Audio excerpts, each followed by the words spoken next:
where a new era begins. I'm Tony Rodrigues. I'm your host. Nekita Szymcza isn't with us today. She's out adventuring among the world. And today we have a very distinguished guest in Alan Steinfeld. Thank you, Tony. Thanks for coming on. I'm not super familiar with all of your work. I have not read your book. Okay. But from what I have dug up and looked, you've had a very illustrious career in ufology and in consciousness expansion. Yeah.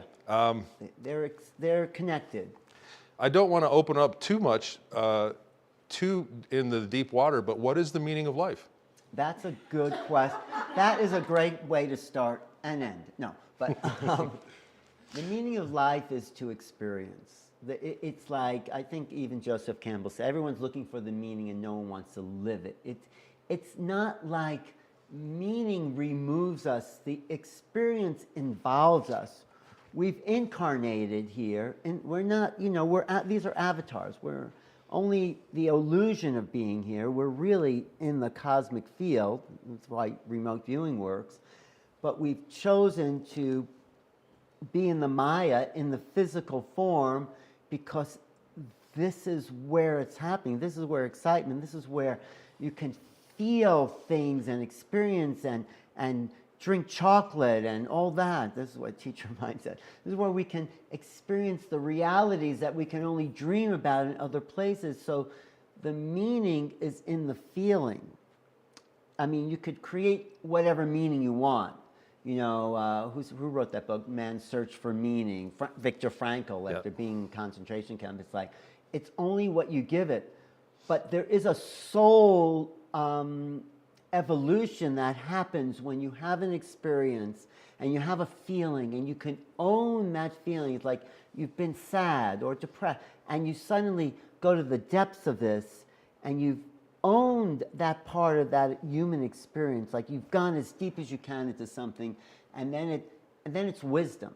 Then you can help other people in that place. So it's not like there's a specific meaning, but owning the human experience is the adventure in incarnation. Wow, so excellent answer. Thank you so much for that. And you answered it in the first sentence, to experience, and that means that you understand it well. So to phrase it quickly and effortlessly means you exactly understand it. But I don't actually understand it. Oh, well, well, you've given it some thought. Yeah, I know it's true, yeah. And it's been my experience that people, there's Osho is the one guru, and he said that life is like a tree, and your negative experiences are like roots, and they allow a canopy of good experiences to happen. So the deeper the roots, the more that you experience on the negative side, the more you can bloom. And I'm a big fan of that because I had my own past that was very painful. But beyond duality, beyond the negative and positive, there's just the experience. That's right. And we could judge it as this, but the experience, it is what it is, right? Again, so we're just getting 5 minutes in, and I need to go take a minute and ponder. So I want to ask you, before I get into kind of your background and your introduction, I just want to ask you, what is one thing that would be your wish for the audience to take away from your talking today? Thank you for asking that. It's what I wish maybe for myself, but to know that we are all infinite beings. We're not limited by the physical incarnation or your past or your identity or what someone told you or some trauma that you have. These things are real, but we're not limited in any way, in any shape or form, in any dimension or reality. We are unlimited to the degree that you can imagine that to be and beyond that. So we have to know that, and when we do know that, everything changes for the mass of humanity, because we've been put into these small boxes and taught that we are that small. And then when I've done remote viewing, even taught it, it's like we have all time, all space available to us, but we have these imposed matrices, grids laid over our consciousness, and we're here to break out of that to know the amazing beings that we really are. So that's what I'd love for everyone. Thank you. Another beautiful answer. And I love that you bring up remote viewing, because the whole trick of it is to just get your mind out of your way.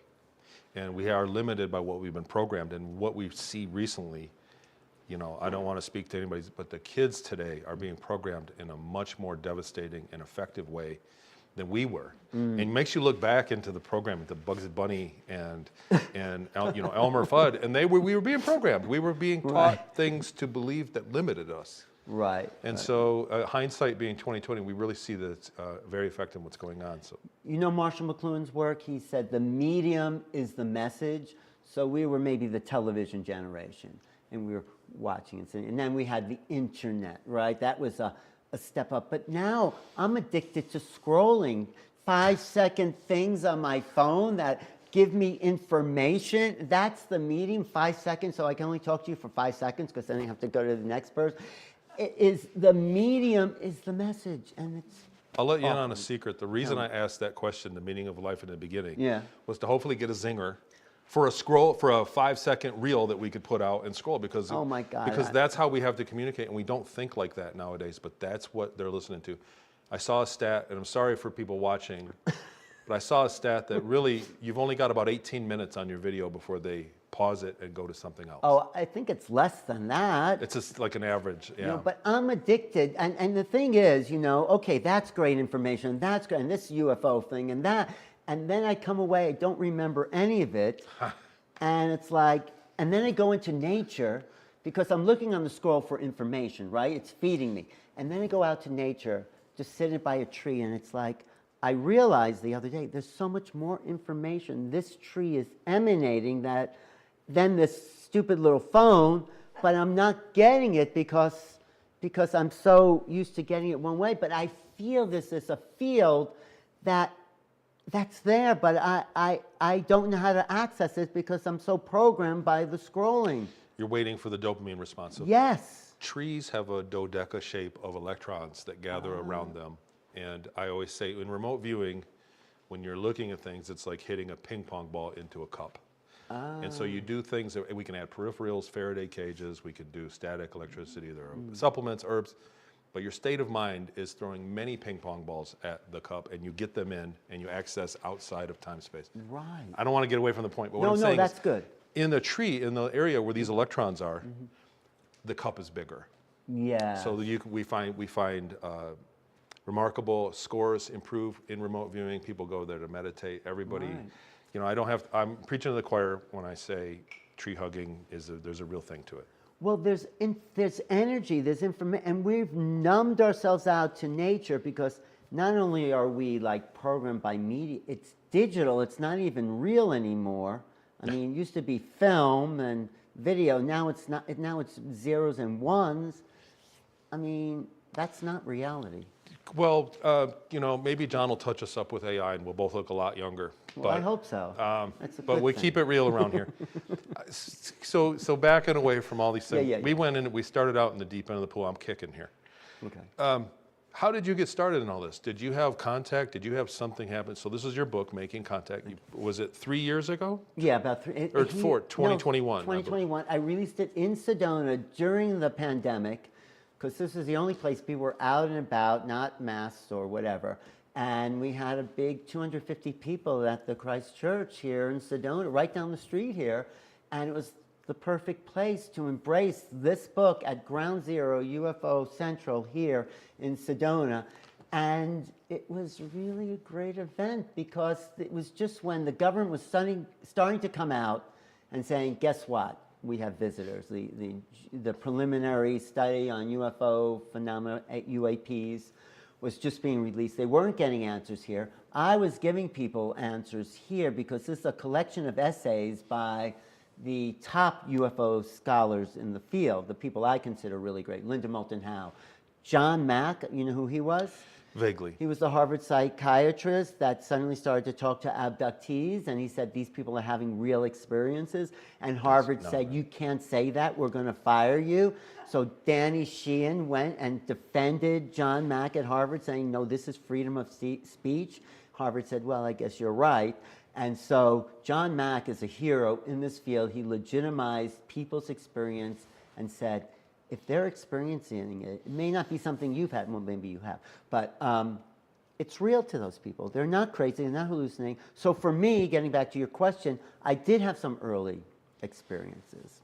I did have like these out-of-body types of situations. I mean, I was a really hyperactive child. You know, I was one of those kids they'd probably put on Ritalin if I was born a couple of years later, because I couldn't fall asleep. I would toss and turn. Like at 3 years old, I remember going to bed before it was dark out. I mean, who thought of that? That's what they did to kids, and I was just not able to sleep.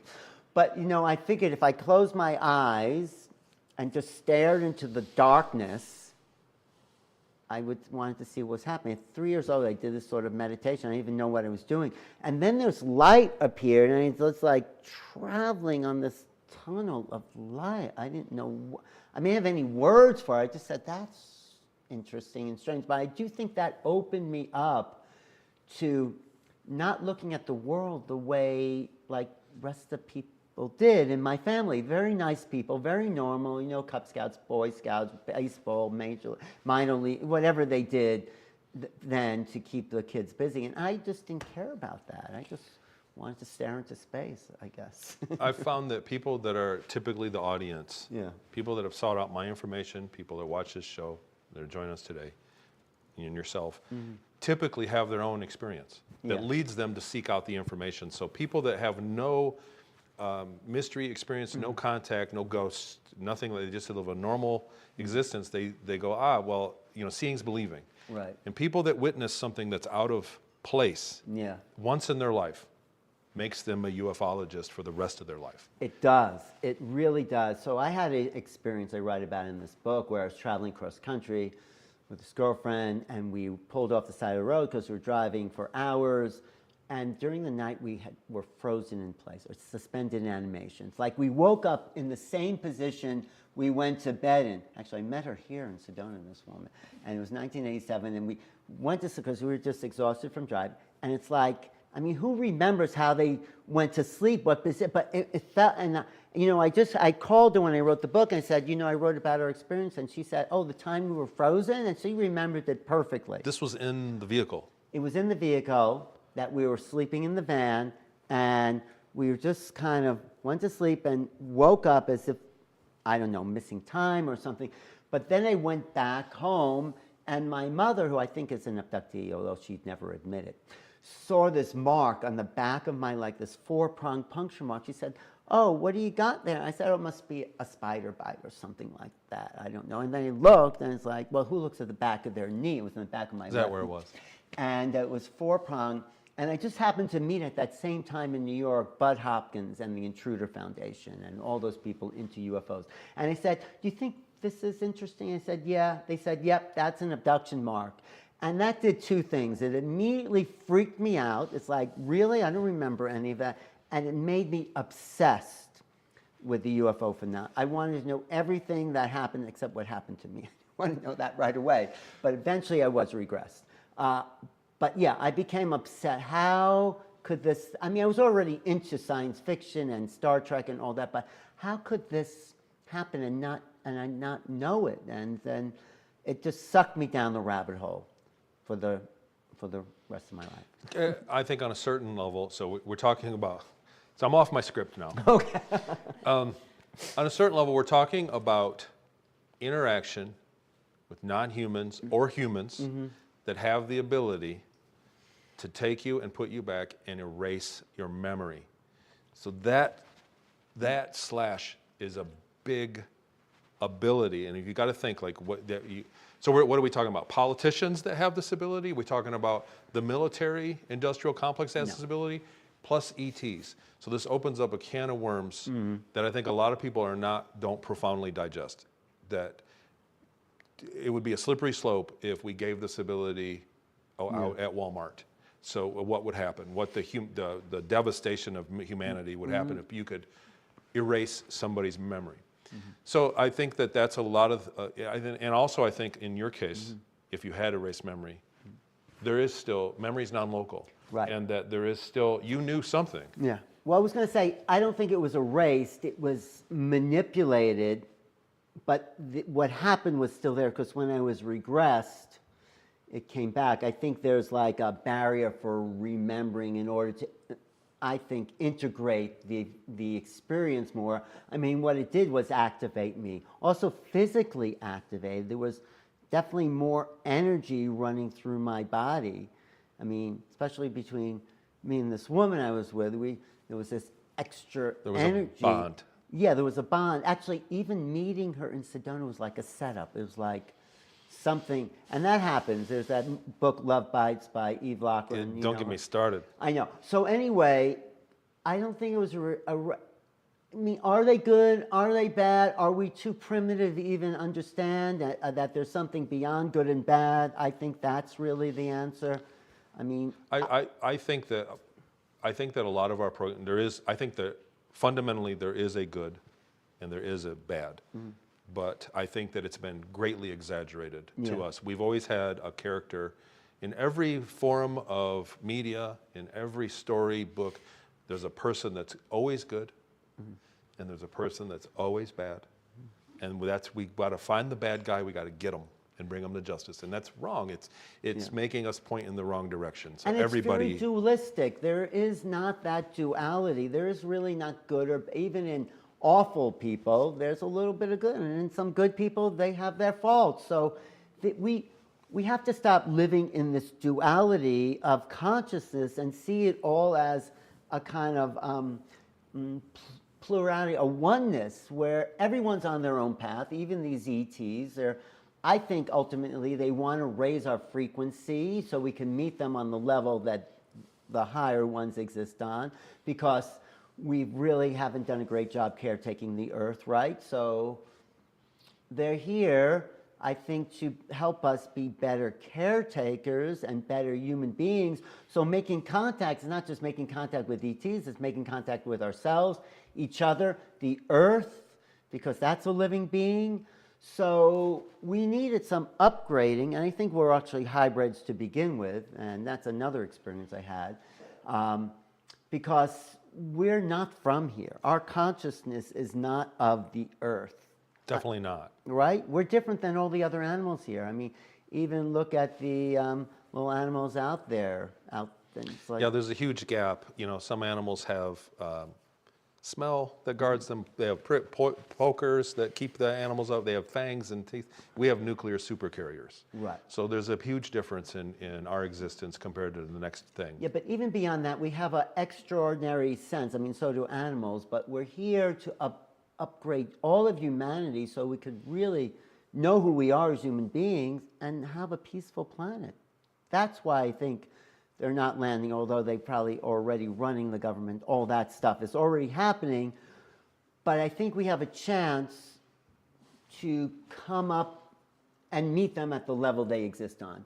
We can go into people's minds and do all that, but some people are so preoccupied by the matrix, what's on television, what's the football game, that they exactly scrolling, but they're not able, because they're not expanded on a soul level to equal the task of mind dynamics. Let's put it that way. But that's our potential. Well, I would say that a lot of it's been actively suppressed. Yeah, I think that so. the elite that have been running the world have done everything they could to make themselves smarter, and they hit a wall, and now they want to make the rest of us dumber, and they've been at it for a long time. I kind of want to move on to something I've been working on personally. Okay. So you've met, undoubtedly, I don't know if you've studied individual cases of people that have been contactees. I have.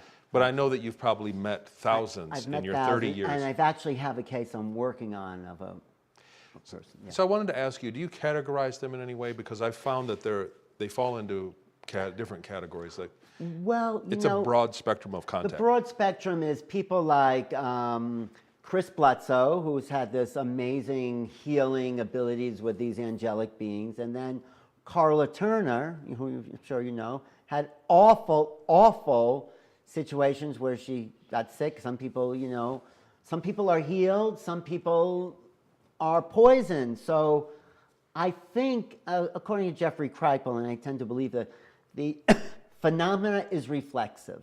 So if you're coming into the field with a really positive, high attitude, you're not going to attract the negative beings. This is why the government's getting hitchhikers, because they're putting out the negative energies and they're getting these beings. I think if you go with a really great attitude and meeting the phenomena, it's going to meet you at the level you are, because all of reality, I think it's reflexive. If you're looking in the mirror and the guy in the mirror is not smiling, you don't go up to the mirror and try to make that guy.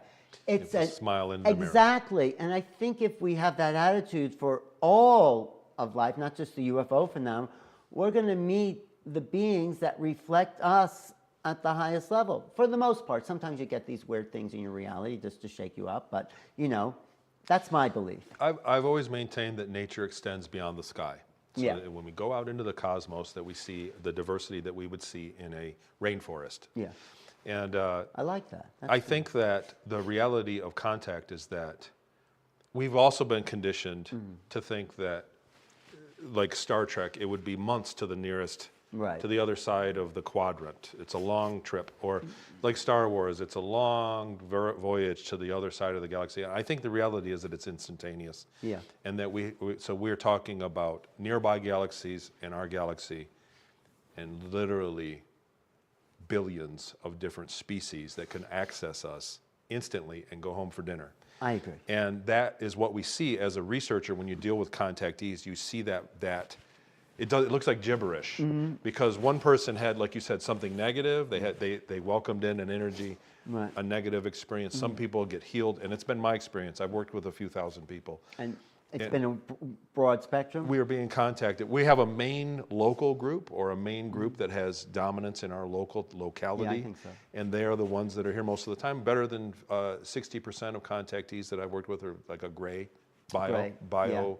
But we have access from anything, and at all different levels of technology too. So there's not one standard of ET. And all different levels of consciousness. Some are very low level, some are like avatars here to raise us up, and we're just like little ants. What's going on up there, you know, right? Who's there? So what's your conclusion? I don't mean to ask you the question, but what's your conclusion? Please just interview. Let's do this. No. About all of it. Well, I think that for whatever reason, the history of the Earth is in play, that we don't know the history of how we ended up here and how the Earth ended up as it is. At some point, the Earth had 30% more oxygen and much larger everything living on it, and that disappeared. Right. And then we have what's left. We have a bunch of extinction events in history, and then we popped up. Yeah. And so it looks like we were seated here for a purpose by something. And it looks like we're getting to the tipping point. I also said this. We are getting to the technological point where they can no longer hide life in the cosmos. So with, 50 years ago, a guy had a welder and a saw in his garage. Now we have 3D printers and CNC machines and very fine things. So sooner or later, we're going to be able to build a telescope in our garage that can look at life out there and prove it. So they either, pardon my language, I'm sorry to say this, but they have to shit or get off the pot. Right, the ET. Or government, whatever it is. I'm sure it's a unified effort. Yeah, I think we are coming to a place, this is why consciousness and remote viewing in particular, as you tap into the fact that you can be the infinite field, that you can know, that's meeting them on the psionic level. You've heard that term, psionic. Yes. That's what the government's doing now to communicate, even bring down supposedly these UFOs, is the power of the mind. And suddenly consciousness is the key factor in UFO contact. And consciousness is not just a vague thing, it's an application. Consciousness is, I believe, up to a third of the universe that has been hidden from us in our curriculum of everything. When they say animals don't have a soul, the official narrative is that animals don't have a soul, there's no consciousness in them. The consciousness isn't something that can be manipulated, or it doesn't exist, you have to prove it. And I think it's the opposite. I think consciousness is a very potent variable of existence, and they've hidden it from us. Well, this is what Max Planck said. Consciousness is the ground of all being. But we use consciousness in he said that, the discoverer of quantum physics. But we use consciousness in a very abstract, vague term. I say it's an application. It's an app on your phone that you can use to remote view, to remote heal, to remote sense, to send thoughts to people, to get into people's minds. It's an app that we have yet to discover all its possibilities of application. So let's go to where consciousness is and explore the possibilities we have yet to imagine. In your work, have you seen, so you've been at it for 30 years. So, Not to out, you still look very young. okay, thanks. You've been at it for 30 years. In your work, have you noticed a shift, a fundamental shift in the general consciousness of humanity in the last 30 years? Have you noticed it? Absolutely. You know, I went into my first Whole Foods in Dallas, I think in the 1980s. I said, wouldn't this be great if there was a Whole Foods in every city? And like, wow, it only took like 40 years for that to happen, 30 years, but we have, you know, that's the shift. People are more aware. They're more aware, at least the community. Of course, there's a lot of people sitting home watching football, drinking beer, which is nothing wrong with that. Please, Heiko, nothing wrong with that. But there is a shift in evolution, yoga, Eastern philosophy, the idea of consciousness, non-dual, you know, vipassana, all this is filled, Sedona. I mean, I came here in 1983 and I said, this is going to be something. I should have bought land here and said, right? Because it was already, and no one wanted to live in West Sedona back then. You know, it's like, oh, West Sedona. You know, Dry Creek Road wasn't even paved when I came here. So it's like, this was a place. It's still a place I come to. It's like Mecca, and people come. And so just the fact that this is on the map and it's known, and there's a huge shift of awareness for the mainstream public, for the most part. I'll share something that I've learned from a good friend of mine, a girl named Suzanne Spooner, who is a QHHT practitioner. She worked under Dolores Cannon for many years and is a master level of it. She said that when Dolores Cannon was doing the hypnosis, so I'm sure you're familiar with her work, most people didn't remember the session. People that worked as professional psychics or remote viewers, they would remember the session. At the end, what do you remember from your session? They'd remember it. So only people that were very in tune or very intuitive 20 years ago would. Now, it's the same session, it's the same questions. Everybody remembers it though. You see, that's a So consciousness has... Human consciousness, and the fact that UFOs are seen more often in every country. People just say, just the U.S., they're obviously not seeing all the data. You know, everywhere. South America has a huge UFO population. People have seen that, experiencers. Germany, France, Italy, England, you know, Africa, Asia, Australia, Sedona. Everywhere. What? Sedona. Well, Sedona's ground zero. It is. Know, it's happening right It's here. almost every night. It's almost every night here that I It is. It is. It's like you go out with night vision goggles if you ever come to Sedona. They're busy all the time. And I went out one night. Well, who was it? With a bunch of people, and it had night vision goggles. Someone said, "Oh, there's a triangle up there." I said, "Let me see," because I hadn't seen a triangle. So I looked. There was this triangle craft, and as I was looking at it, it went from point up to point down, as if it knew I was looking at it. I mean, that was like, I said, really, there really is an intelligence out there. Even though I'm into it, it's like, I'm always shocked when I see them, you know? So ufology in general has changed greatly. Yeah. So the knowledge, you know, my own personal experience is I was 10 years old when I had my first experience.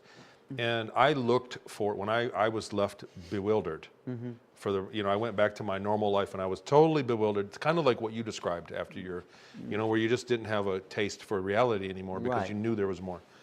So I would poke my head up into ufology, you know, as I was a teenager, and I could find nothing of substance. Right. And so I'd wait 5 years and I'd do it again. I'd poke my head up and research, and really nothing of substance. Recently, since 2010 maybe, The article, New York Times article, 2017 was a big breakthrough. So we've had all these things, the UAPs and things like that. What do you feel so you've had a much more active presence in ufology for 30 years. Yeah, I have. So I'm curious, what is your take on how the community has changed? You know, the community is so strange because it's still very split, and you know, it's not unified. We're not all on the same page. But there is more of attention to consciousness. It's less nuts and bolts. The old MUFON people is like, oh, what did a craft look like? What was the mark left behind?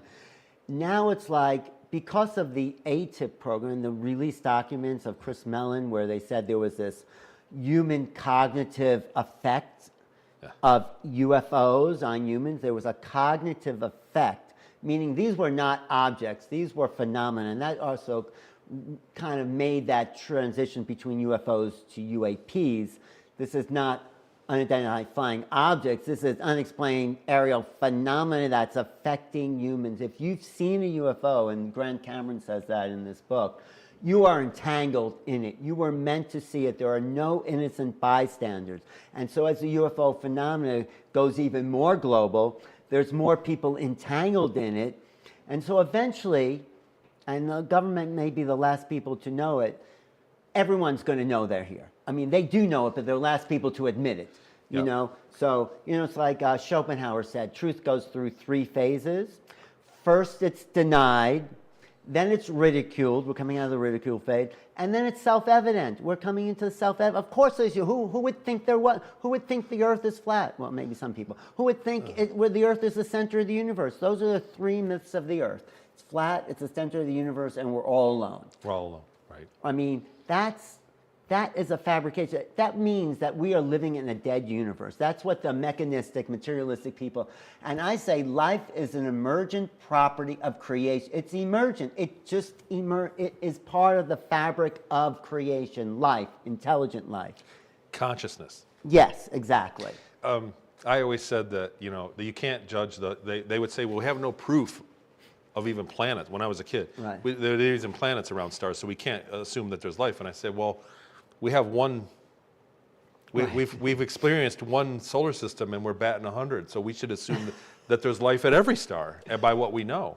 Right. But they hid it. They've hidden the consciousness. Wait, but they always said, what the material that's here is everywhere. There's nothing unique. It is a beautiful planet. It's one of my favorite planets, Earth. It's a lovely, lovely place. I liked it. Yeah, it's great. Look, Sedona. It's blue. It's green. It's red. But this is one of billions, and intelligence is eminent in all of creation. So if it's consciousness, that's the baseline, right? Excellent. Yeah, another thing that I found, like when you said that people, so there was a figure, I think Richard Dolan, in a presentation I saw of his in San Jose, said that there's something like 50,000 sightings a year. At least. That's just reported sightings. Reported, yes. And it's a very small number of those that actually have evidence. Right. 1,500 or 2, I forget the number, but a small amount have actual physical evidence or a camera shot or something. And you're seeing that there's an entanglement about them. And the other thing that I've found that I want to ask your opinion or your reflection is, I found that it's never a one and done. That's true. If you've seen it for one time, once it happens again. You are entangled with it. Especially, they used to not think that in the abduction. If you've had one experience, that was it. But now they're seeing it goes back to childhood, especially the abduction stuff. Like me, I think I've had stuff as a childhood, and the people I've researched and talked to, Whitley Strieber agrees with that. He's probably my favorite abductee, Whitley, because he's so articulate. It's like somehow our consciousness is entangled with this phenomenon, and most of it's not activated because we're living in a world that pushes it underground, under the covers. So the more we talk about this, the more we have conversations, the more those memories are allowed to come forward, and people are not suppressed or prejudiced against, or we're allowed to be who we really are. And that includes all the metaphysical, seeing ghosts, having out-of-body experience, the near-death experience community. Let's talk about all the mysteries, because they're real for a lot of people. I think that most of the people that are not, normies, the masses, people that are just doing a 9 to 5 and going to the football game. Right. I think that they are unaware of the fact that they're in the final days of their blissful ignorance.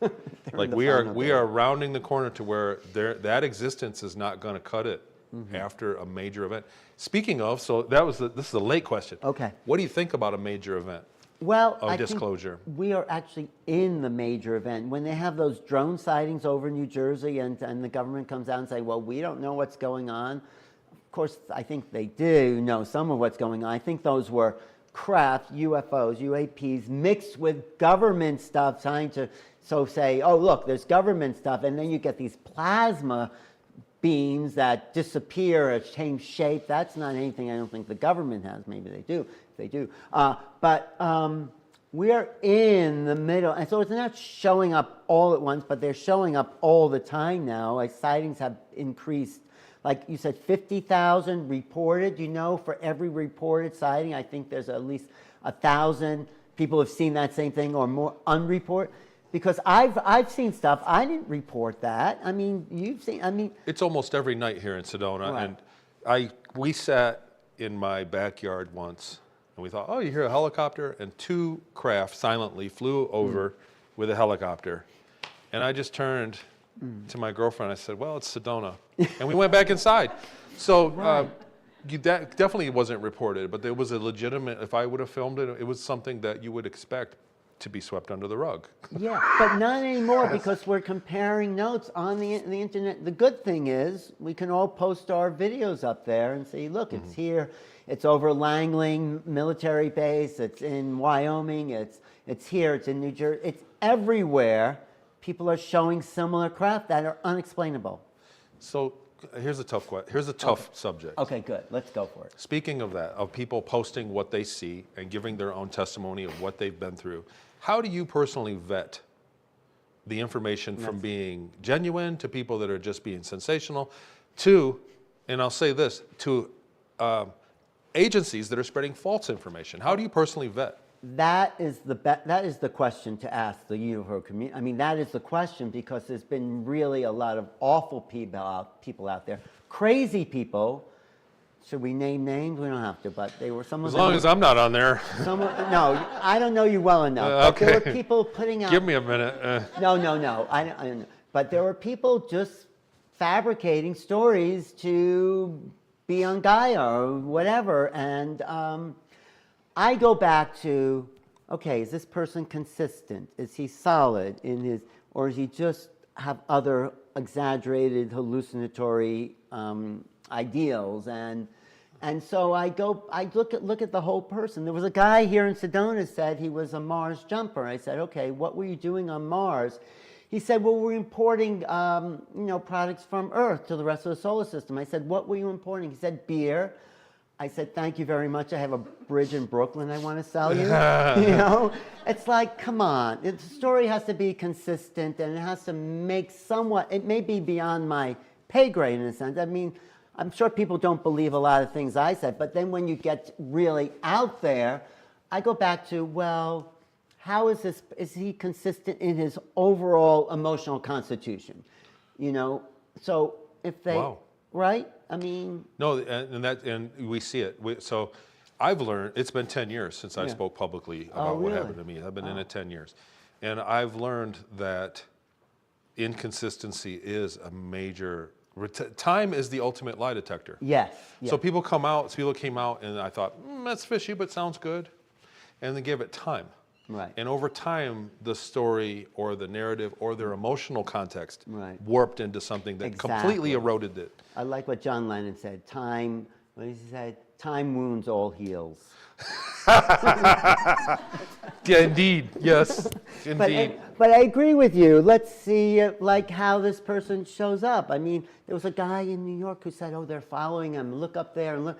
And it's like, ain't there. But then there are other people who, I was with this person it was a picnic. He goes, they're here. I said, no, there. He said, look right up there. And there were these silver little balls up in the sky. And I said, how'd you know? He said, I felt it. So, you know, I'm not always the best judge because I have my projections, but it is a good question and we have to keep asking. So I've also been very careful, even when I think people are 100% wrong. Right.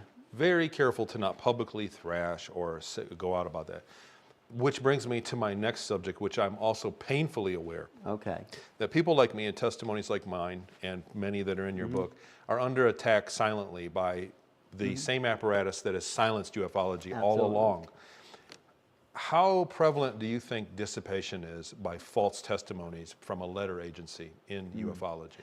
Yeah, that's, you get people like Elizondo coming forward, right? He's Louis Elizondo. Lou Elizondo wrote the book Eminent. He was one of the first to come out as a whistleblower, but he's still sort of tied to some kind of agencies. Why didn't he just come out with the truth? He goes, he can't. If he's a whistleblower, blow that whistle, buddy.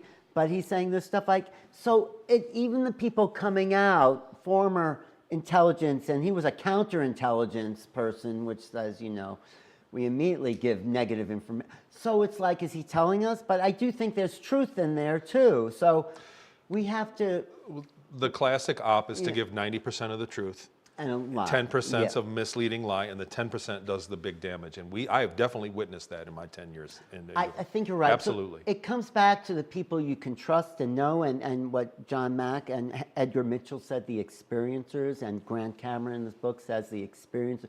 What's their feeling about the phenomenon? Are we going to believe the government, who's on the defense, the Defense Department, or are we going to look for the offense, the people having the contact and seeing what are they feeling?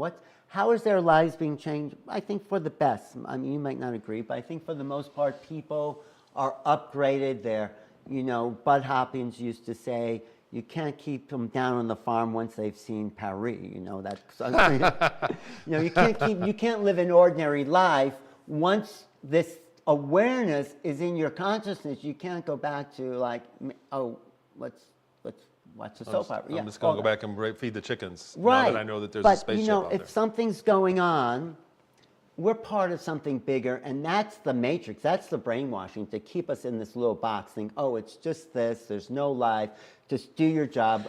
Business as usual. So I want to ask this question only for the people watching, so I have my own opinion on it. But do you think that behind the veil of secrecy, there's good news or bad news in general? It's like that reflective property. If the government is just looking to defend and make weapons, that's where they're coming from. For them, it's bad news because these beings have weapons and technology that they don't understand, that they just are drooling to get their hands on to win the next war. And then I don't think they're being given that. So maybe on some level, but I think it's good news ultimately because we are now realizing we're part of a greater community of consciousness, let's put it that way.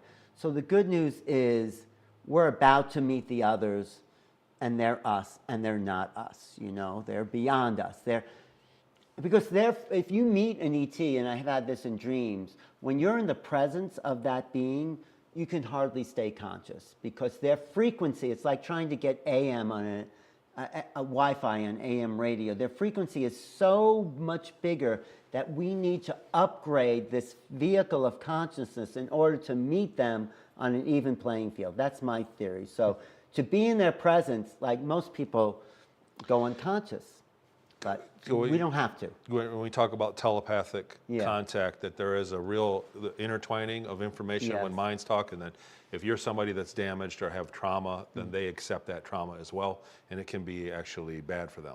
Can be. Sometimes trauma opens people up to the fact that there are other realities too. Well, I mean, when we're in a room and we can read each other's minds, when humanity runs to that level and we can read each other's minds, do you really want to know?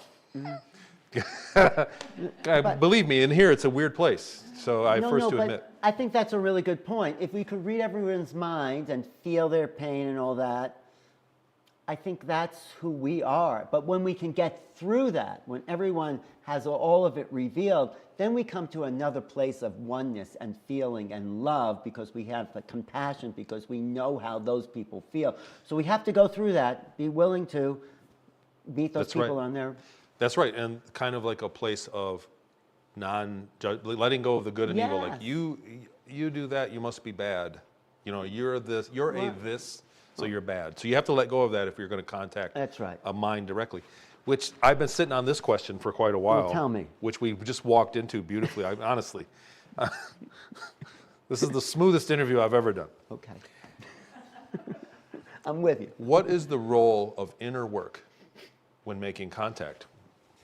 That is the work. That is the contact. First, you have to make contact with all those places you didn't want to look at, all those dark places, because that is going to be brought out or somehow amplified in the presence of the other. And they don't care. They don't judge, but you have to not hide the psychic reflection of your own consciousness if you're going to meet those other beings. So as deep as you can go in, that's as far as you're going to go out. Wow. The start of that. Thanks. I don't know where that came from.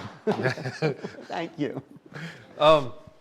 That's beautiful. I kind of have, it's something that I've never thought articulated, but I've always believed the same way. And I know so many people that need to hear that. So there's our zinger for the internet that's going to happen. But it is, you know, there are there's suffering here on this planet. There's awful things happening. And we all have to be with that if we're going to raise all of humanity to the place where we can meet the other. Because they're not our therapists, we're each other's therapists. They're there to meet us on the level they can function on a super conscious level. So what I always say when I lecture, I say, you know, if you're talking to a lower species, like your dog, you're not going to bark at your dog if you want to communicate with it. You're going to talk to it in the language of the more evolved, which is telepathy, which is feeling. So that's what we're coming into. We feeling each other, and there's some great people here, they feel others and they have them release that by feeling it. My good friends there. So that's the work, you know. So attention to the it answers, yeah. So that's a good question. We are flying. Oh. I just lost track of where I was with that, but that was really good. You know, I'll send it back. I'll pull something out. Out of all the people that you've interviewed or testimonies, which ones stood out the most? You know, I do like John Mack, the Harvard psychiatrist who got involved in abductions. He said these people must be crazy when he first met them. And then he started talking to them and said, wow, these people are having something real happen to them. John Mack, the Harvard psychiatrist, wrote a book called Abductions. The other person that is not exactly a ufologist, but actually I use my interview with him as the epilogue of this book, is Bruce Lipton. And he says, we are not humans until we create humanity, which means that we are all realize we're all connected consciously and we're all part of the same superorganism. That superorganism is humanity. Like all the cells in your body are conscious, but when they come together with the synergy of awareness, they all make your consciousness. All the cells, not one in particular, but it's forming the singularity of that oneness, that making up you. But we're all coming to a place where all of our cells are coming to a synergy of awareness where we're going to create the super being called humanity. Then we can call ourselves human. And when we create that singularity of consciousness, knowing that we're all part of a greater being, but all with our individuality, then we're ready to meet the others that are speaking with their oneness of consciousness, coming together from the next level of superorganism. So that's why we're on this path. Speaking of disinformation and programming, yes, I want to say that that's one thing that I feel is a huge part of disinformation that we've been fed from day one, is that we're the top of the food chain. That's true. That we're the top, we're as smart as it gets. We're the smartest thing that there ever is. And don't look up, don't look up. I think that's also the bottom line of when you talk about flat earth or simulation theory or we didn't go to the moon. It's all don't look up, there's nothing up there to worry about. Don't look up, just look down. But we clearly are not the top of the food chain of intelligence, and we may run into beings in the universe post-disclosure and post-Star Trek existence, which I think the check is in the mail. Beings that are much smarter than us, the same distance that we are from a dog or a cat. But isn't that exciting? I mean, it's beautiful. It's very ego, anthropocentric that we are the smart, and and that's been the feeling of in religions, you know, too, that have suppressed the information. Like they're, you know, we're the top of God's creation and all that. But meeting the others and knowing and thinking how they think is very exciting. And especially if we're not there, I want to learn. The reason I interview people is to learn what they know. So imagine sitting down with an alien. I'm tickled pink about this whole. I think that the other thing is, you know, it's logical that post-disclosure we'll get a version of the internet or Google that we can say, what do the Greys have for breakfast? Right. And get the real answer. And when because right now the average American, and I'm just talking about average American kid, doesn't have much by way of role model. Right. What spirituality, what form of inner work, what form of consciousness do you aspire to be? They don't get that. They have goods to aspire to. Right. Once we see how other species live and how it's particularly greatly advanced ones, spiritually consciousness, we're going to lose a lot of what we've aspired to be, we're going to aspire to be something in a different direction. The big It's my thing- hope. No, it's absolutely true. It's not a hope. It's a reality that's coming to happen. It's my hope that it's fast. But the thing that I'm most excited about is perception.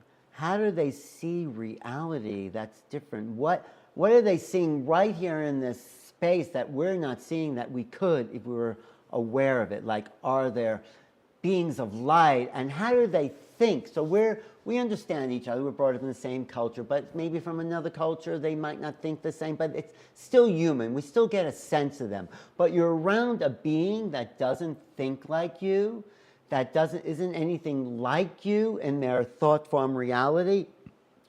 That's a shock. That's what's trauma. Only because we haven't been around. But if you can learn from their presence, like I went swimming with dolphins and whales, and I felt their field. It's huge, their field. It's like so massive. Actually, have you heard of the telepathy tapes? Yes. I just interviewed a non-speaking autistic kid, Alex. He was typing it out, and he's looking at his iPhone the whole time, and then you ask him a question, and he goes, "We are light beings, you know," and his field and his conscience was so different because it was so complex, it was so massive that it was like talking to an ET in a sense, because I couldn't relate to him as a normal person having a conversation, but yet there's this presence and consciousness that was connected to me, and we were psychically connected, and it was just like meeting these other beings. It was a great experience. It was fantastic. I'm curious in how the rest of that went. Okay. We'll talk later. Yeah, we will. That being said, have you worked with many children? Not really, no. I mean, I talk, you know, by the time, you know, children are already programmed not to be open to UFOs, but sometimes you get some people or some kids, like the people that Mary Rodwell talks to, writes about the children who remember their past lives on other planets. Yes. But I haven't personally, but Mary has, and she writes a great chapter about Oh, Mary's in there too. Yes, so Mary's in there. She's a friend. Yeah. She's great. So this book spans the whole scope of possibility. I start with Nick Pope, who's an old government guy, right? And he talks about the practical applications of UFOs and why we can't reveal the technology because of government secrecy and national security, which I think is just ridiculous.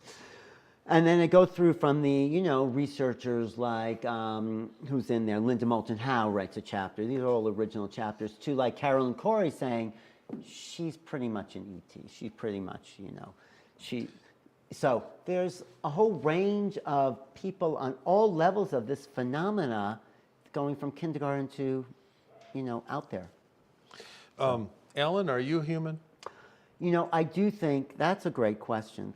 I do think... I got you on camera now, buddy. No, I think thank you for asking that question. I always wanted to reveal that on camera. No, I think we're all hybrids of sorts. We're all genetically modified. I think there's some people who are more ET, more genetically upgraded. I think the abductions in my family go back at least to my grandmother, my mother, and me, Rh negative, you know. So You're an O negative? My mother's Rh negative A, and I think I'm on Rh negative A. Anyway, that's a kind of modification of genetics. So I think they're doing this in order to actually, then when I was abducted, I think some of my genetics were taken. Sperm, if I want to be explicit. We can say it here. Just amongst friends. I said the S word.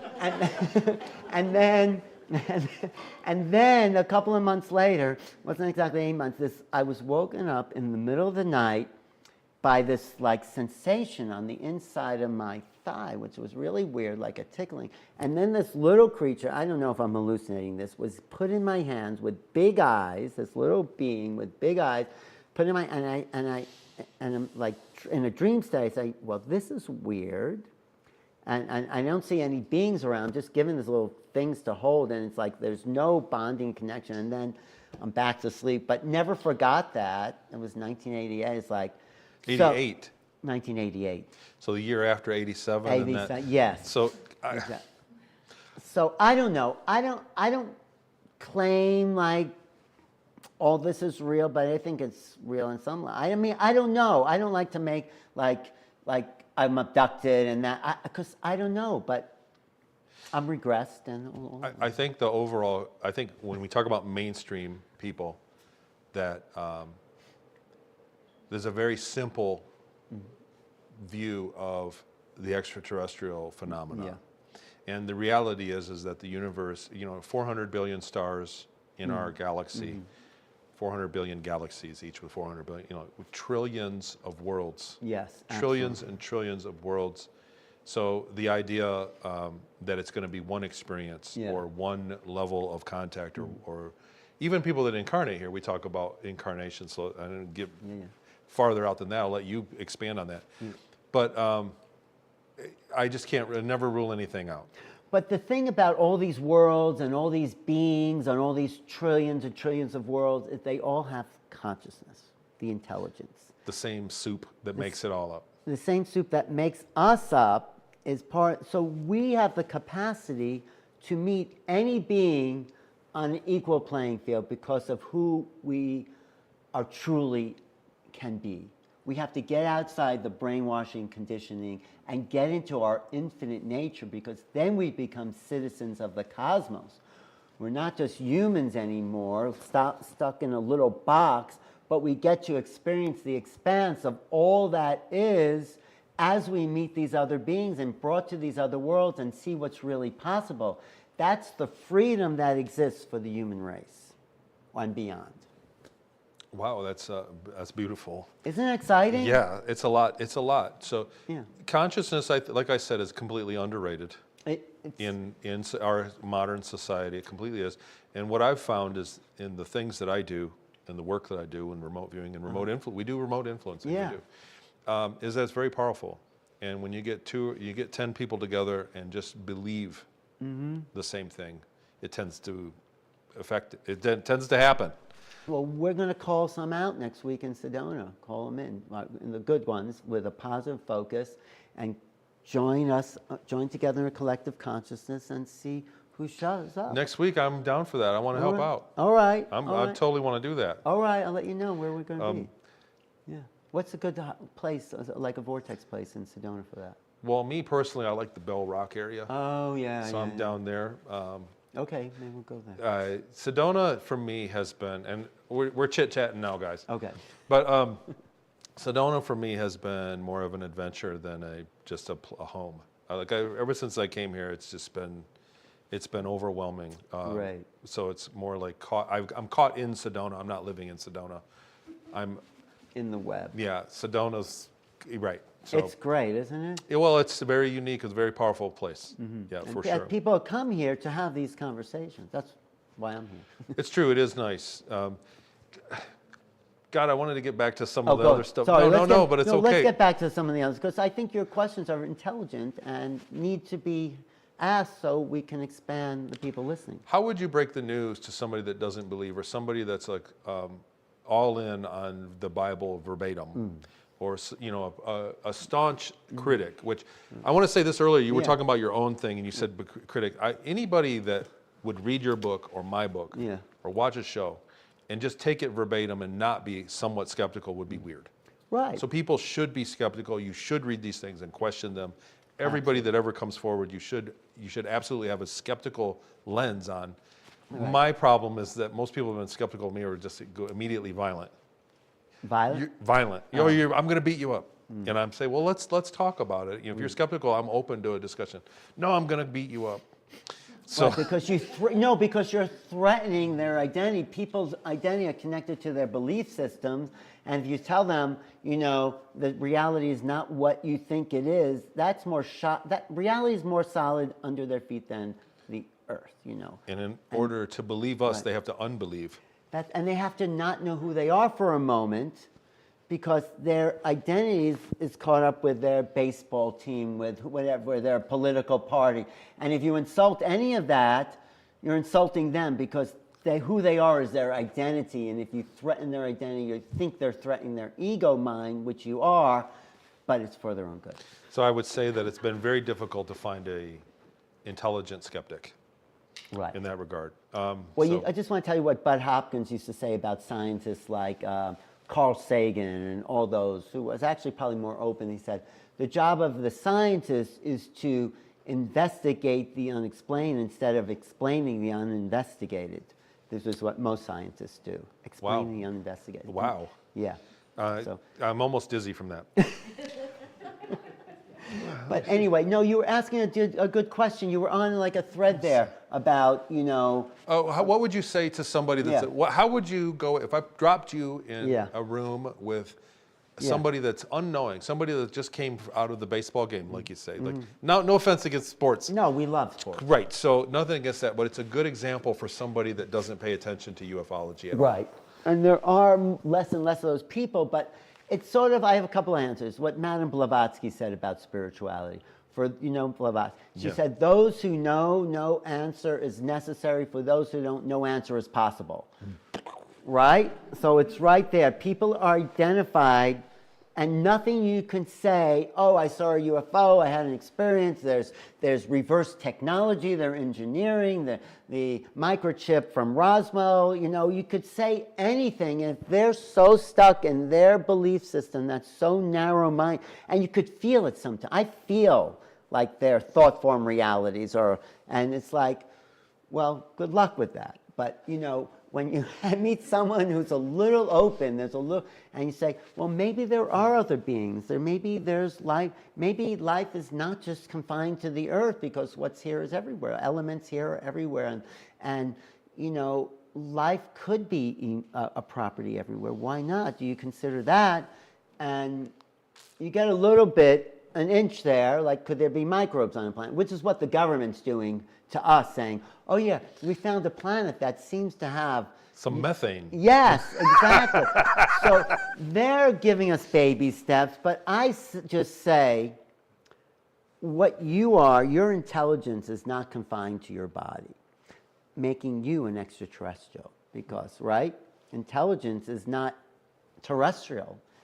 So it's everywhere. That's what the near-death experience people are saying there, and what the out-of-body people are experiencing. So, and the people are having these psychic awarenesses. So this thing that you're saying, consciousness, that's not earth. That's not formed from the ground up, from the microcosm. You know, the particles, the bacteria forming complex creatures. That's descending down into form. Is it evolution or devolution into the form? Does consciousness evolve the body, or body evolve consciousness? So I tell you people, if you open up a radio, you're not going to find the Beatles playing their music in there. It's a receiver. The brain is a receiver. It's a sender and receiver of thought. It doesn't make the thought. It's receiving it from another plane of existence, and that plane is not terrestrial. It's interdimensional. It's somewhere else. I don't know where, but it comes from the infinite source. The infinite field is where all of it is. Many different names in the remote viewing communities. Subspace mind, the absolute infinity. Right. I named it for my group. I said we have to figure out a name for this, so we call it the Omnis. In my group. So we call it the Omnis because effectively it's a brain wave or a light wave, a sound wave that collapses to the Planck distance, exactly, yes, and leaves time-space. Right, it's beyond time-space. So when we look at brain waves and we do the math of them dissipating by increments of the golden ratio, they make it to exactly the Planck. Oh, I want to see that research. Oh yeah. That sounds exciting. Oh yeah. Well, and so when you look at the electrical engineering of that, you can begin to create circumstances that greatly enhance remote viewing. So that's what I teach. That's great. So the frequencies that we have are our consciousness brain waves are picked up by other, but there might be beings that function at another level that we're not picking up because we're just not tuned, because you can start to remote view channel ETs, which seems to be happening all over the place. Well, and ETs tend to be remote viewing us when we could do it. Yes. So those are advanced, I call those advanced targets. Yeah. For the purpose of teaching and instruction, we do simple targets like, you know, the Statue of Liberty. We don't want to look at, you know, historical event, you know, the Gettysburg Address. We don't want to do that. And, but when we do, for sometimes on the advanced groups, we do look at things like what's going on in space. And they tend to get a consciousness in real time interacting back during the session. I've Right. had it twice in my. Well, when you're remote viewing ETs, do you know that? Do you feel the ETs know that you're there remote viewing them? Yes. They're aware. They are. Well, so what we so now we're chatting again. Good. Okay. This is good. No, the prevailing theory is that the ETs, all ETs, spacefaring, all spacefaring have a remote viewing or a psychic component right. as a form of security. So we've done experiments and countermeasures to remote viewing. So I was the first one that my book, Beyond Sight. Oh, I want to. So the program that I was in when I was a kid was countermeasures. I want to interview you about that. That's very I interesting. would love to. But and what we found is that it's absolutely possible. I did countermeasure, and I know I ruffled a lot of feathers. And I have been in trouble ever since. So 2023, when I... Yeah, you did say some negative things about the SRI program, I remember hearing that. Was That's that right. you? Yeah, right. Well, so not so much SRI, but what came out of it. And they went into... In my book, in my book Beyond Sight, I found the paperwork of my program that I was in. And it was shoehorned in between the end of Project Grill Flame and the beginning of Project Center Lane. Stargate ran through the whole time. Right. But I found the funding around it all. Oh.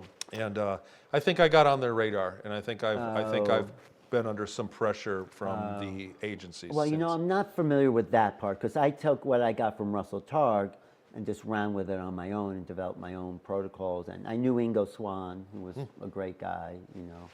He always wanted to be known as a painter, not a remote viewer. Because he was a very talented person. He was an interesting guy. He lived around the corner from me in New York, actually. And Russell Targ was a pure scientist and very likable, Yeah. but all about science. He taught me remote viewing, and I have a video of where people can see.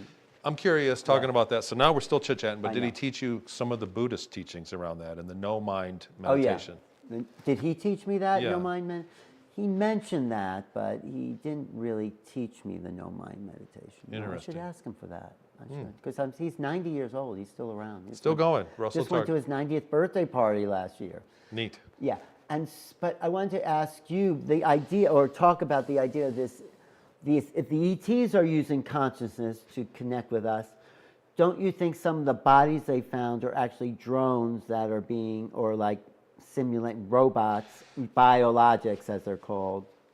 Well, let's say if you were not allowed to go into an airspace and you still wanted to go into an airspace and interact, you could send a drone that doesn't technically have you there. Yeah. And you could interact and do things even if there was a treaty that wouldn't allow you there. So that's what we saw in New Jersey. Right. It may have been another country But interacting. the bodies themselves they find in the craft may be advanced biological AI that are being signaling drones. ETs So think back. 1,000 years ahead of the Tesla bot. Right, right. So that's what we probably, the smaller, darker colored gray entities Right. that are completely emotionless Right. are probably a Tesla bot for the ETs. Right, and they are being remote viewed or psychically connected to the beings behind those. I love talking, dancing through raindrops.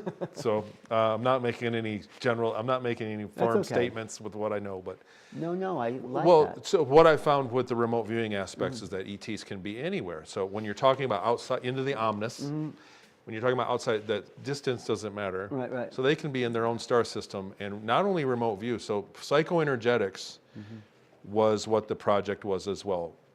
Is that what it was called?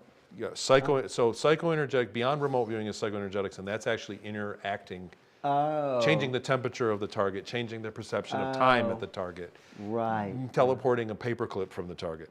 right. And so they can do the ETs, and then there are many peripherals.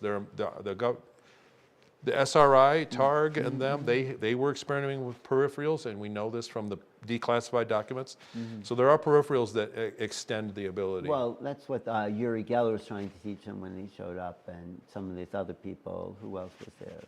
You know, Edgar Mitchell had some strange phenomena happen to him, about things disappearing and all that. So something was going on there.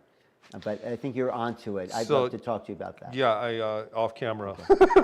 Yeah, I don't want to get in more trouble, man. It's already No, but they're already but don't you think giving me the if band they're treatment. remote viewing, they're conscious, and then we can do that, people. Everybody can, and you do, and you already do. Okay. That's what's important, is that everybody already does remote view. Okay. Sorry to cut you off. No, it's okay. Are people getting tired? No. Okay. Okay, we're good. Okay. So yeah, but getting back to this book, Yeah. it's a primer for people who are just beginning the conversation.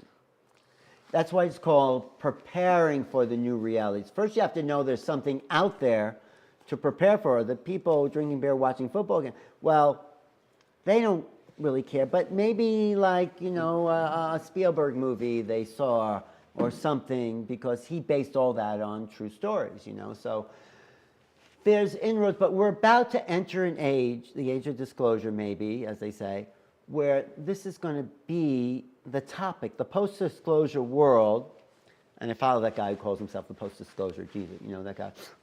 It's going to be totally different than the world we're living in now. Technology will change, history will change, the understanding of human beings, our whole functioning of society and the mechanics. And, we're running our world on Newtonian physics, which is 400 years old. It's out of date. It's polluting the planet, and it's not helping. And has no reflection on consciousness being a factor of manipulating reality. Right. So that's exactly a good point. I want to say that I was one of the kids that had a computer back in the 80s, and my friends made fun of me. All of my family, my cousins, there were people that made fun of me because I had my little Commodore 64, and I was really into it, and I saw it. And then now everybody has one in their pocket. Exactly. And so that's what the knowledge of disclosure is basically going to. You can see it. We can see it, and it's a shame because we know that we're going to get false experts. That's true. After a disclosure, that all of a sudden you're going to get the talking heads. The guy with the spray tan is going to be the expert. That's why I had to write this book from 12 different perspectives, because nobody really knows what's going on. We're talking, and we have a little piece. You've studied, I've studied, some people, but the big picture, it's like a jigsaw puzzle with a lot of pieces. We don't know, I think, maybe you know more, but what it's really all about. We can guess because of the fragments of evidence or stories people left behind, but I think it's much more complex, much more expansive, and we have to grow to the capacity to even understand the language that disclosure is going to make available to what consciousness is. I think that the question I asked earlier, I think that when we do get a disclosure, we're going to get a bittersweet mix of the history of the cover-up. And so we're going to get we're going to go, wow, that was really great that they did that for us and shielded us from all this. Maybe. And we're going to go, how could they not tell us that? Well, we're going to get a bittersweet mix of it. This is not about aliens. It's about money and technology. It's like, they don't care about aliens, but if they have free energy, like the oil fossil fuel, I don't think it is fossil fuel, but those companies are going to be out of business. You have a little device in your house or in your car. It just runs everything. They lose trillions of dollars. They can't manipulate government anymore. It's like, it's a whole new ball game for the energy that's being made available through this technology, and that's the big game changer. So it's a profound thing. Where are we at? We're coming up on 75 minutes. Okay. And that was a blink of an eye. I tell you what, the next time you're in Sedona, please, I want to have you back. No, let's do a remote viewing thing. Yes, I would love to. Yeah. This has been a very wonderful, but I want to open up if anybody has any questions. I don't see any in the live. Does anybody in the audience have any questions they'd like to ask, Alan? Yeah, I think this guy over here has a question. Come on up over here to this microphone. Yeah, come up here. Come on right over here. Go ahead, make it up as you come up. Come on. Yeah, no, you have to do it. now it's too late. Yeah. It is, because he's intelligent. I know him. Alan, Hey. from all the data that you have gathered, from all the experience over decades, what do you think is the most essential, important things to focusing on? Because so many people get bombarded with information, positive and negative. What do you feel is most important to focus on? That's a good question. What's the most important?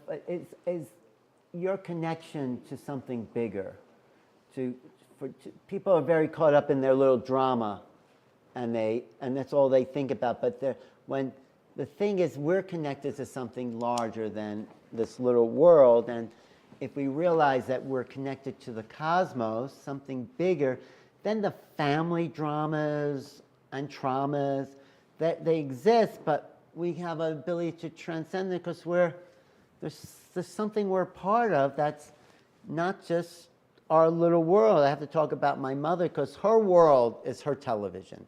That's her window. She doesn't even look out the window. I mean, and she's not a bad person, but that's her world because, she's safe, secure, predictable. And that's the fear training that people just listen to what we tell you, do what we tell you, stay home, lock the doors. There's that great Simpson episode. How are we going to get Americans to stay at home in the dark watching television, telling what we do? So anyway, there's a world out there that has yet to be explored, and that's exciting. So actually making contact is like a doorway, not just to far and wide, but making contact to the highest possible realities. Yes, exactly. That's our option as human beings. How far can we go? Let's surf the edge of reality, of existence, because we're there leaning into the wave because it's coming at us. And you know what's coming at us? The unknown. We're here to make known the unknown, is what a spiritual teacher said to me. I don't know what that means. It means every second's an opportunity to know something more. It seems like we live in a prime time for that too. Yes, welcome to prime time. Thanks, Joey. Okay, my good friend Yoli has a question. I would like to know if you think there's a possibility that as we are living our human life, we are also those aliens that are reaching us at the moment of these encounters, and that we are all playing our part at the same time, being us humans, but then maybe I am also meeting my Metatron cousin who comes to visit me, and I am Metatron, and he is me. That opens up a whole big question here, Tony, that the multidimensional capacity of human beings is something we have not been allowed to explore because of religious ideals, this nature of God. But I know you on some level, you know me, not because we've ever met, but because somewhere maybe we were, fighting the Orion Wars or whatever, somewhere we're out there connected, and we exist, and we have to acknowledge that we're more than just here in this space, and we have to, like the QHHC, it gives you an opportunity, Dolores Cannon method for that, gives us an opportunity to explore consciousness in this multidimensional fashion that makes us believe and know we're more than this reality. So that's an education that needs to be given to children on all levels, So thank you for that question, because it opens up the box to explore new realities. The law of one work, which is debated, and some people love it, some people hate it, but has a very sad, very, very lonely statement in saying that the total number of minds in the universe is one. And when you get away from the individual and join that the omnis, that it's lonely, because there's only one intelligence, one consciousness. But it's not lonely because we are discovering the oneness. Yes, of course, there's only oneness because we're only one, but the play-by-play action of interfacing with the oneness from the fragment of the oneness is not lonely at all. It's full of excitement and possibility and endless discovery and creation. And if you look at it through that lens, it starts to make a lot of things make a lot of sense. We're here to be creators. This is what making known the unknown means to me. Every moment's an opportunity to do something that never existed before. To think, to say, to play, to create, to dance, to paint, to speak, to envision. It's ongoing creation. It's not like it's all happened, but we are pushing the envelope of the possible into the unknown. At least Excellent. that's my Thanks. feeling. Thanks. Okay, hey. Yes, hello. Thank you for the conversation, Alan and Tony, really wonderful. I wanted to piggyback off of the oneness. In the past 10 years, I'll say, when consciousness has gotten larger and larger and we've seen it grow within the population, I'm more aware of the intentionality to divide. And so every few months there'll be something about black and white, Democrat, Republican, and it seems so intentional. Well, it is intentional because when we come together, that is our power and that is our oneness, and that's when we can have more consciousness, a bigger consciousness to connect with that consciousness that is all around us. Right. And so my question is, once you're aware of the intentionality, as far as I'm a spiritual activist, so I'm a bridge. I have one foot in Sedona and then the rest in spiritual activism around the world. What is your thought on how do we bring people together, going against or putting our awareness towards that rather than the fear-based bubble that we find ourselves in? I mean, I know Tony has a lot to say about this, but I'll just say my part, because I try not to play in duality. If we're being divided, and we're always trying to be divided, Democrats, Republicans, black, white, it's like that is purposeful, absolutely, even by the people you think are the right ones or the wrong ones. It's like ridiculous. That is the conspiracy to help, to make us not know ourselves and our connection. And so we just have to be aware that that's the intention of media, religions, I have to say, that aren't spiritually based. I mean, I don't want to judge anyone, can believe whatever they want. But, you know, there's a lot of division, and that's not who we are. Essentially, when we connect and you look into somebody's eyes, there's no political party. There's nothing. It's just the presence. So we have to go beyond what people have told us, I think, and just be with the being that's there and meet them, because that's me over there. Is that?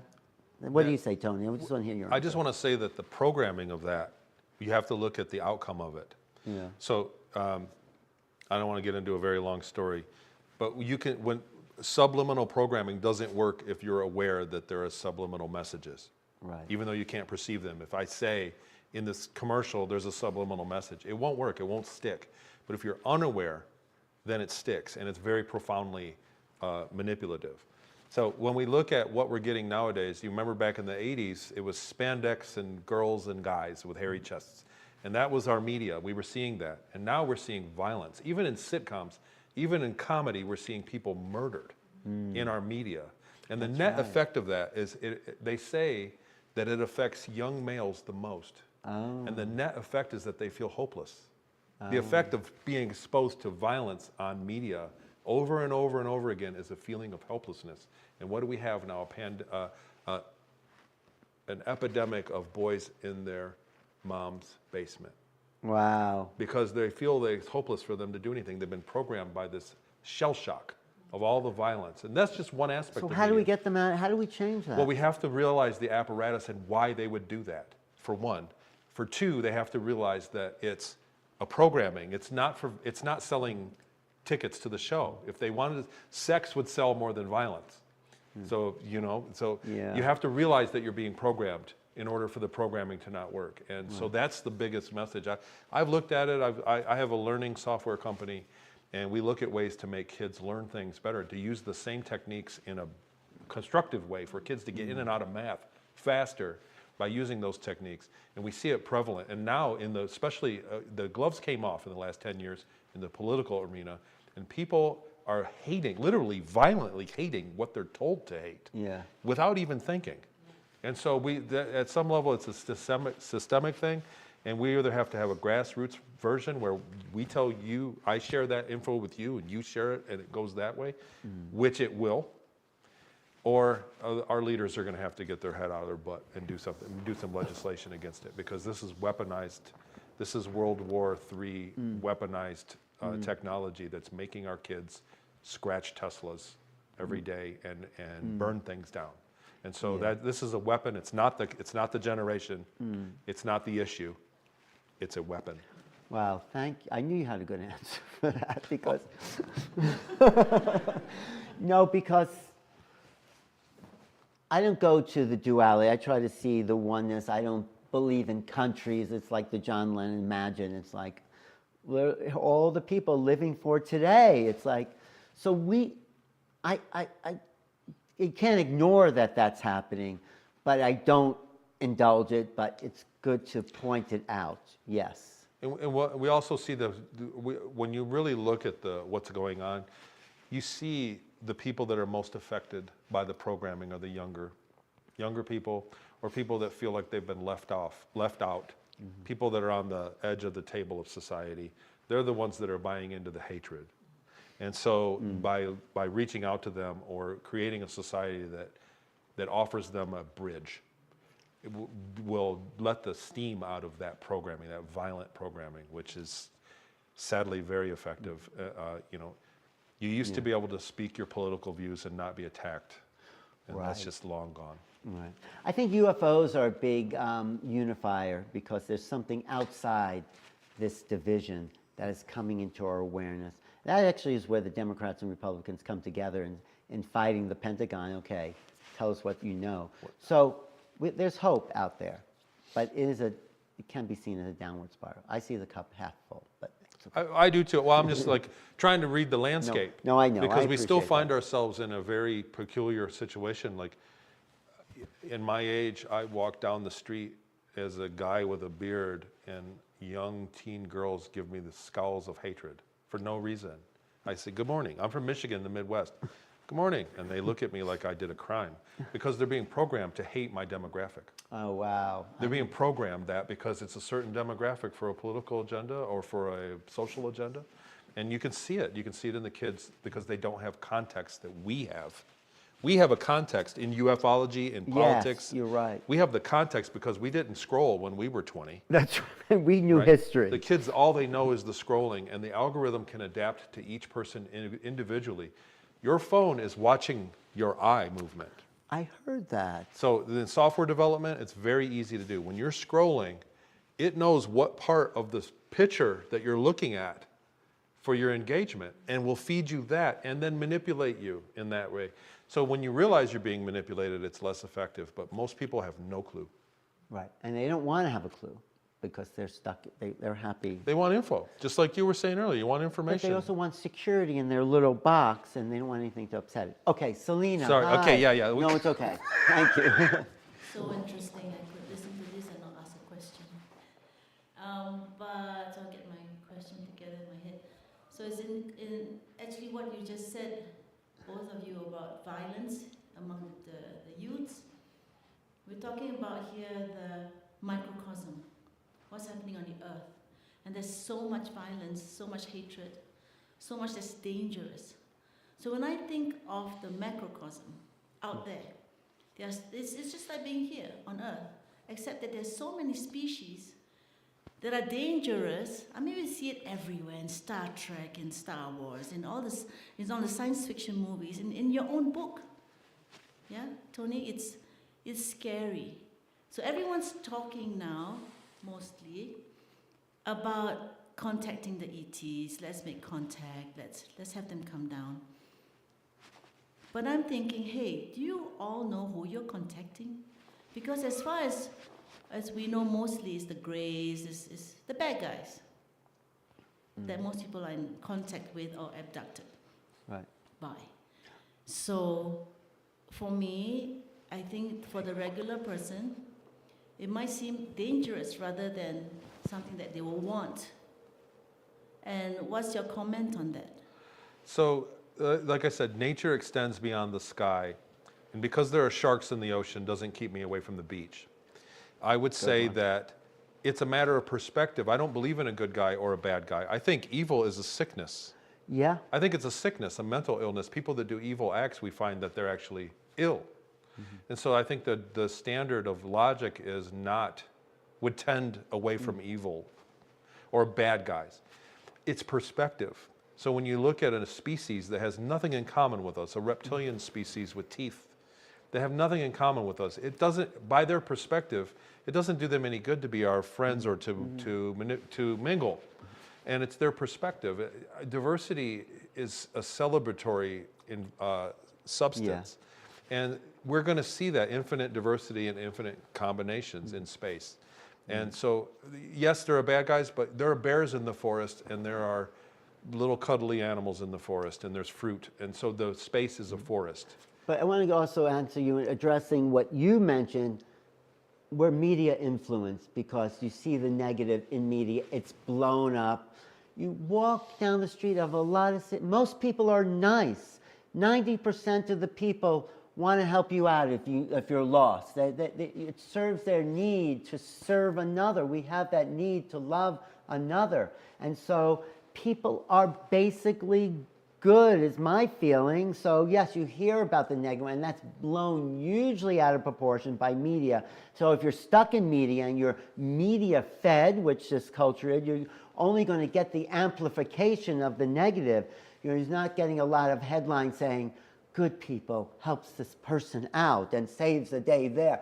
This is a given, but we need to realize that the people you know are good people. This guy sitting next to you is a pretty good person. You know, you're not around that. So I think what's out there is 90% pretty good and rooting for us to wake up out of the disasters we've created here. There's more to fear from humans than ETs, but we're not bad. We've just been brainwashed to think that lock your doors, close the windows, you know, all that. It's so, and horror movies and those violent movies, it is the program to make us think there's all this stuff. But the people I know are pretty nice, including you guys there. You know, they're pretty nice people. I mean, most of the people are good. Yeah, logic would tend to goodness. Yeah. To even the most selfish people, still logically, it doesn't make sense to do bad things. Right. Do you lock your doors though and lock your cars? In some places I do, in some places I don't. I live in New York, I keep my door open. Well, I disclosed remote viewing countermeasures, so I lock everything up with cameras everywhere. All right, there you go. So, you know what I mean? Like they're on to me. You don't have, people don't lock their doors in Sedona, I shouldn't pronounce, but some people I know don't because it's a pretty good place. It's not rough, yeah. No, so here's an intelligent question. Hi. Hello. Thank you My first new- of all for your wisdom and for Yeah, sharing just- all this knowledge. I wanted to ask if you have any specific recommendations or simple tools that we can take away for us to have a deeper connection and communication with our ancient alien ancestral star family and embody that so we can share our light and the message of goodness Yeah. and of consciousness to Well, raise back here. Thank you. There's a lot of great techniques. There's the QHHC, not the QHHT, right. I mean, there's the going back into your own consciousness, trusting your own consciousness, trusting your own inspiration.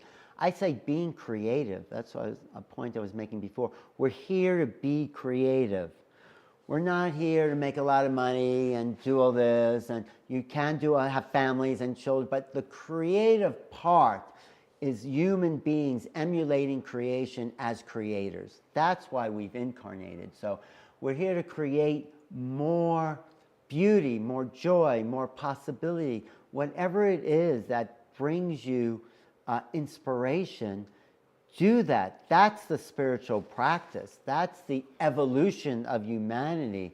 And that comes from the infinite unknown, whatever you're calling it. The omnis. It's coming from there. But that is everywhere. And that's the flow of consciousness right into the right brain.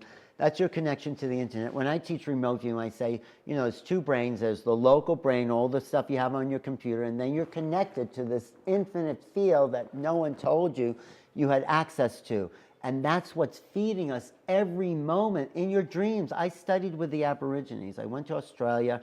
I lived with them for a short time. And this one guy, Paul, took me out. He did a little initiation, him and some others. They played their little sticks.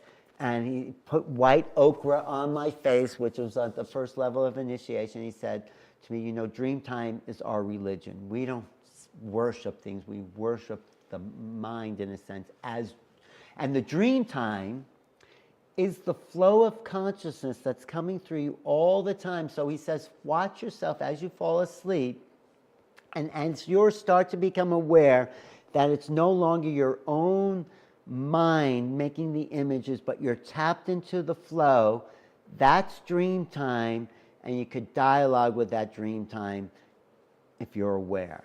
So that's it. You're out of your own mind that's manufacturing what it wants, who wants to see, what it wants to eat, and you drop back and you become the observer of the inner reality, and then the dreams start flowing through you, or the images and the words and start flowing through you, and you're just watching it because you are the observing mind, not the being caught up in the dramas of the everyday world. And from that place, you're dialoguing with existence. And if you can be the observer of those realities, and it's not about not feeling, you want to feel everything. It's not about cutting off, but if there's drama happening, you can also observe that. So there's a way of being in the dream all the time, because it's always flowing through us, the unknown, you know. I just saw my old friend Yoli, who I haven't seen in a long time, just appeared in my dream. There you go. Thank you. Anyway, that's what I have to say. Great points, and actually, my work has led me right into dream.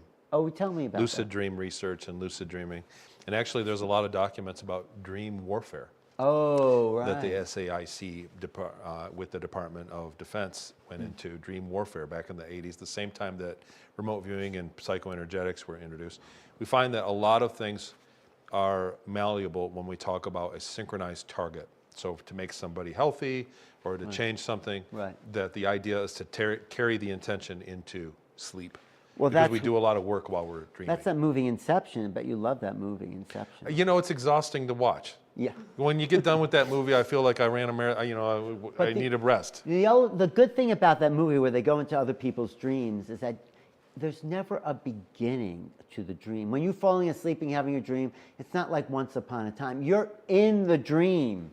And so my theory is you're always dreaming, except your conscious mind, your left brain, makes such a loud noise you don't notice it. But we're always in the multidimensional realities of dreamscapes happening every single moment through our brains. So we know that we get deep dreaming during REM, rapid eye movement. Rapid eye happens several times a night. But my family members are sleep technicians. Oh, nice. And did you know that, have you ever had a dream that you felt like was a long period of time? Yes. So you were in rapid eye movement, but in the dream it felt like a day or weeks years. of time passed. Yes. Most rapid eye movement is less than a minute, 30 seconds. But you know why it's rapid eye movement, I think? Because in the dream time, everything's speeded up, so you're looking at things, but to you, it's slowed down. There's no perception of time in that frame of mind. So you actually do leave time space. You know, Alex Collier, a contactee, said that when you're dreaming in black and white, you're dreaming, and when you're dreaming in color, you're traveling. Right. Do you know James Hart, the Psychobionic Institute where he talks about, you should meet him, that guy. You should interview him, actually. James Hart, he has a Psychoaeronautic Institute where he tracks alpha waves in people. It's uptown Sedona. Brilliant. He discovered how alpha waves really are influential in getting people into harmonious states. He was one of the first alpha waves. I am very interested in that, and I work on binaurals. I put out binaurals that are tuned to the Planck distance, and they've been very successful. You should meet this guy. He's a good guy here in Sedona. So we're just shooting the breeze again. Yes, okay. Forget about you guys. But that's a great question that you asked, because there are tools and we're here to be compassionate and loving and talk to people and process whatever's in the way of you feeling infinite. And that's everything we've ever learned, probably, from school to all that. Whatever's in that way, it's to clear that out and see somehow we are at the infinite edge of existence right here in this conversation, right? Stop it. Okay, so we're through with their questions, and there is one more order of business. Oh, whatever. So we're at 100 minutes, so I have a feeling you and I could talk all day. Okay. There's one order of business. We would love to have you to sign the O. The O, sign the O. So O for Odyssey, and everybody that's a guest, we have them put their signature on it. There's a couple markers on top of it. Okay, I'd love to sign the O. It If sounds you would like to sign it, yeah, go right ahead. It sounds like a Netflix special. No. Yeah, it just happened to be for Odyssey, but Right. But you know, I want to sign Oh. the book for you, but what were we I going to would say? love one. And then I also do want to say that you have newrealities.com. Right. And you have YouTube/New Realities as your YouTube channel.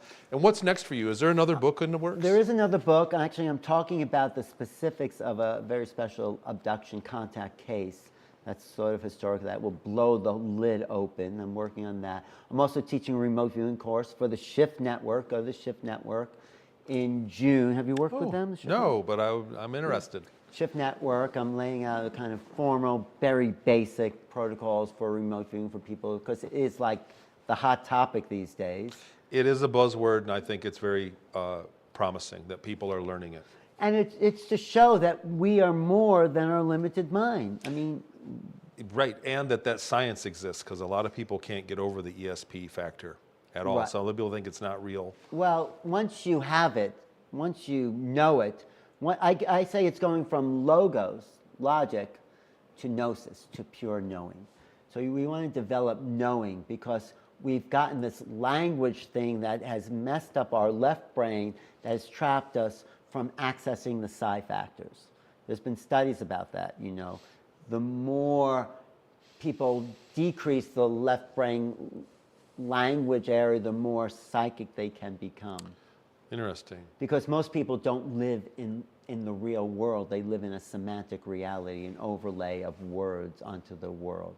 So you see a tree, you call it a tree, you miss the psychic information that tree is talking to you about because you've labeled it and you're no longer think it's essence. Or you see someone, you give them a name, you think that's who that person is, and you miss the essence, or that person's that type of person. That as soon as you label something, the Tao that can be told is not the true Tao.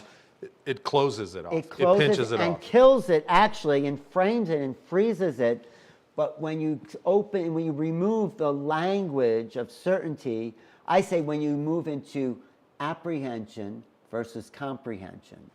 Comprehension, you actually collapse the wave function, and that's who you are right there. You're that person. I don't know you, but I put you in a box. That's it. But when you're apprehending something, you're opening up the world to infinite possibilities. So that's the difference, the distinction I make. Let's not collapse the wave function. Let's live in uncertainty, possibilities, and infinite awareness, if we can. That's beautiful. Also, I'm speaking at Contact in the Desert about my book in outside of Palm Springs. It's the biggest UFO conference in the country. 5,000 screaming maniacs, UFO fanatics right there, which is really, really fun with all the best researchers. No, they're not screaming. But there's a lot of great information. They're actually introducing the woman who brought the telepathy tapes into the world. She's going to be speaking there, Diane Powell. And the telepathy tapes are something that is evolving consciousness because you're showing that everyone has access to this telepathic awareness. So that's some of the things. Oh, I'm hosting the International MUFON Conference in Cincinnati in July. That'll be a big thing. MUFON has been good to me in my career, in my That's past. good. Michigan MUFON and the Arizona. Oh, good. Have been really good to me. Oh, good. And, Yeah. So there's a lot happening, and this field is growing, and disclosures coming, and congressional hearings, and we're going to hear more about this. This is the beginning of the age of awakening that's going to bring us in touch with the, what does Dr. Hertog say, the cosmic civilizations, the cosmic brotherhoods? That's right. That's what we're ready for. It's a new era that'll begin. Get ready. They're showing up at your doorstep. Okay, but we can't let you go Oh, until I sign until you sign the. You want Oh, me to that's sign right. it here on camera? Yes, absolutely.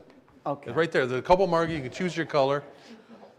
Black or red. Black It's up or to you. red? Can I Yep. do a combination? Yes, and Anything you please do. want to say? Me to say? Just sign it. Well, yeah, whatever, Okay, whatever I'm you just want. saying here, making contact.